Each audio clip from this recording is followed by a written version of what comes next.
This is the continuing Scene 3 of the audio drama musical 5 and 5 and Something on today's Sci-Fi Radio Hour.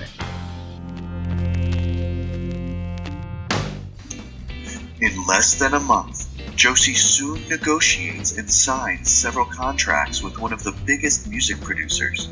The group go on small tours around America, raising huge fan bases wherever they go. Finally, Josie sets up several concerts of thousands in California. Our first official day of global domination. Let's make the emotion concentrator rock the masses and their brains. Turning into eagles, the aliens fly to the United States to stage their final takeover with the assistance of high technology and pop culture. Is the emotion concentrator working? Yes, Captain. They're all strapped to our vocal transmitters and ready for singing. The curtain will rise in 3, 2, 1.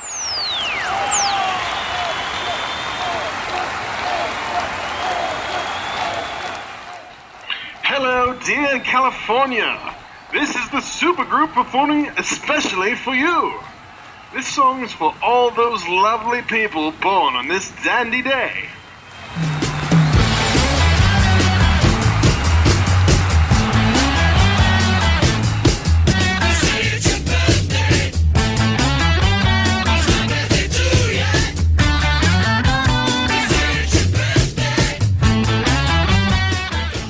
The supergroup begins to play before packed audiences and sold-out crowds.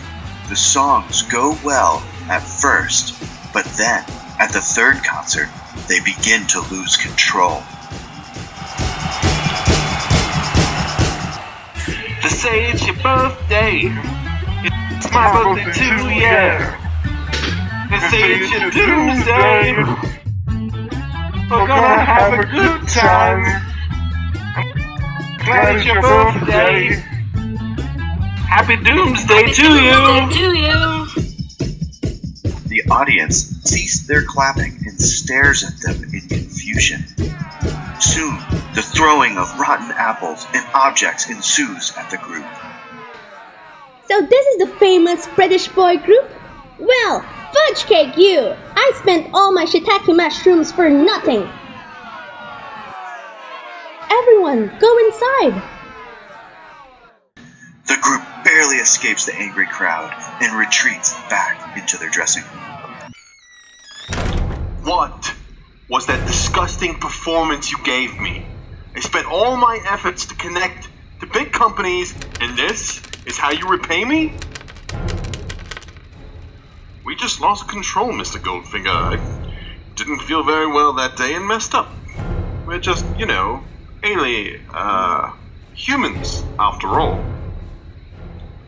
Well, you are expected to act as perfect beings on stage. But I will reschedule the event next week, and you better up your performance, or else it will be very bad publicity for you.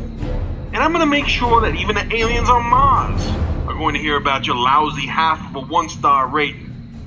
50,000 people are scheduled for your event. Now get back to singing.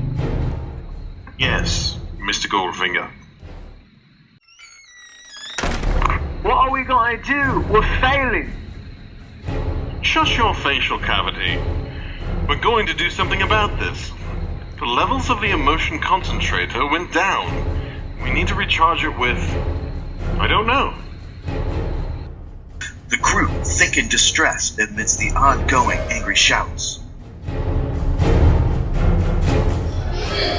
You aliens don't have real talent at all. Imposters. There is only one true Beatles fan in the whole world. Silence! I'm thinking. You can try getting close to them so they can catch you and put you in jail. Josie clamps her ears, hoping to blot out the voice. She later strokes the hair sample of George Harrison out of boredom when he notices the emotion concentrator level rising when placed next to it. A light bulb suddenly appears. We need to be close to the group.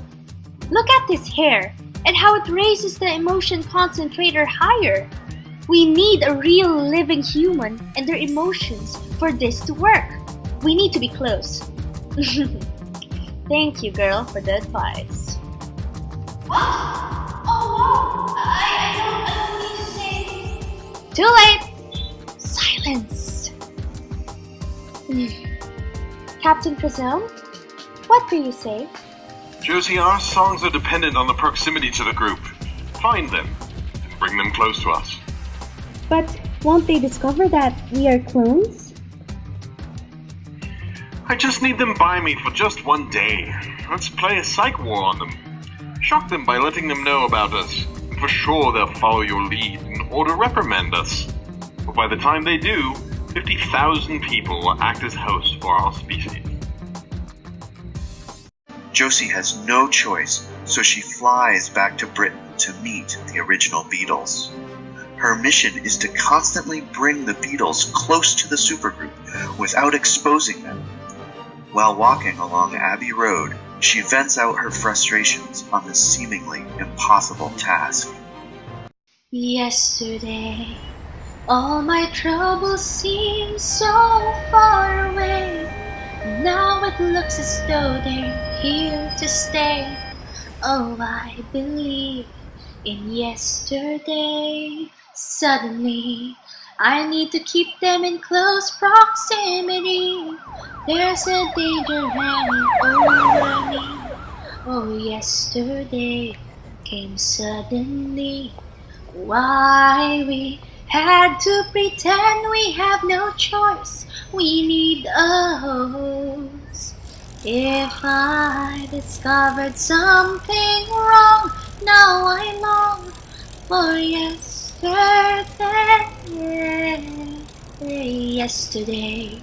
My job was such an easy game to play.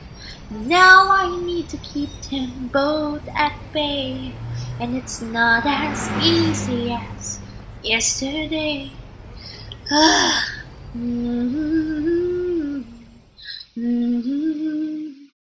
She waits and soon sees a Volkswagen bus decorated with stickers drive into a grand hotel.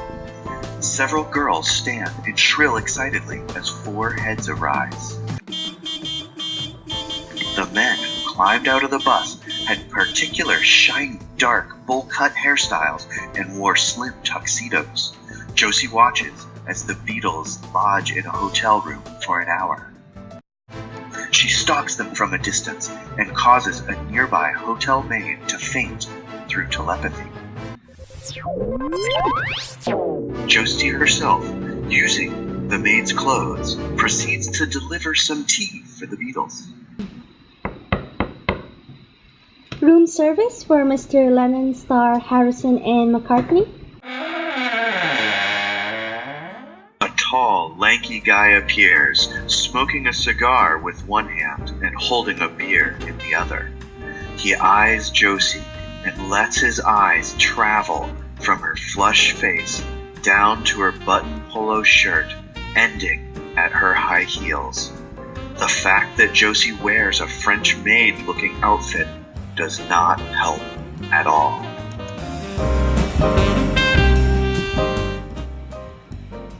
Well, you can do more than just service me, darling. I have some delivery of tea for you. Come inside, love. Josie comes in nervously and sees Ringo and Paul reading some men's magazines, while George sits up on a bed, writing furiously on some paper. You've got some shapely sea legs. What's your name? Josie. Would you classify yourself as a dragon lady or a mysterious geisha? Josie reads his mind and realizes that he is stereotyping her ethnicity in the same way her alien deemed the bright, glowing parasites to be more valuable and intelligent compared to the poor ones who give off a much darker glow. She realizes that the discrimination on Earth was more prominent and complex compared to her home planet, as there are many different colors and diversity in this world. With all due respect, I'm just a hard-working, resilient hotel maid, delivering a tray of tea for some obviously very tea-obsessed, red-coated Britons. You're feisty, aren't you? Paul and Ringo snort, while George rolls his eyes unamusingly.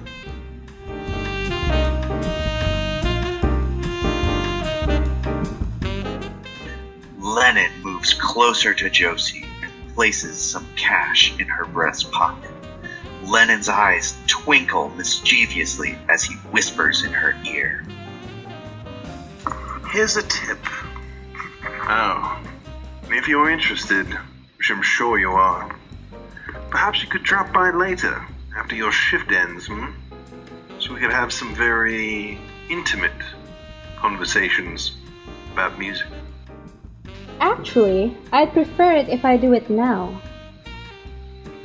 Well, aren't you such an eager creature? Eager to please. I've always liked that in a woman. I am not going to engage in some sort of mating ritual, but I am going to show you something of utmost importance. There's a group back in the United States who is pretending to be you. In fact, they are very successful clones. Nice story. The only thing I see nicer are those kissable lips of yours.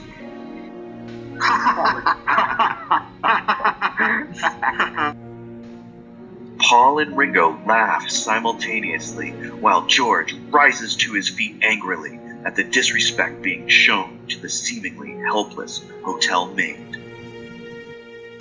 Stop acting immature, Beatle boys. The lady has something important to say. I'm sorry, but do go on. I fear your image is in danger of being publicized badly. Josie, what evidence do you have to show of this existing group?